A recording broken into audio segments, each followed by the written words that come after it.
DNA एक polymer है, यानी एक लंबी जंजीर नुमा मॉलिक्यूल जो न्यूक्लियोटाइड्स की तकरार से बनती है। हर न्यूक्लियोटाइड 3 हिस्सों पर मुश्तमिल होता है, एक शुगर, एक फॉस्फेट ग्रुप और एक नाइट्रोजीनियस बेस।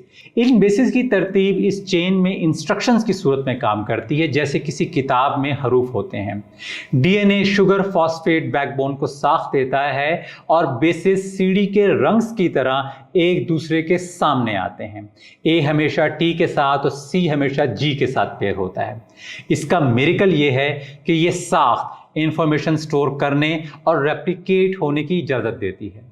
जब डीएनए की रेप्लिकेशन का वक्त आता है तो दोनों स्ट्रैंड्स अलग हो जाते हैं और हर एक नई स्ट्रैंड के लिए टेम्पलेट बन जाता है, बेस पेयरिंग की खास तरतीब की वजह से। मसलन अगर जीन में इंसुलिन बनाने की हिदायत है तो इंस्ट्रक्शन महफूज रहती हैं। ये सब केमिस्ट्री है जो फिजिक्स के कवानीन के मुताबिक चलती है, लेकिन इसका बिहेवियर किसी सॉफ्टवेयर स्क्रिप्ट जैसा होता है जो कॉपी और एग्जीक्यूट होती है। एक मुसलमान के तौर पर मैं इसे अल्लाह ताला की तरफ से एक निहायत हिकमत भरी तदबीर समझता हूँ, जिंदगी की इंफॉर्मेशन को महफूज रखने का एक कामिल इंतजाम।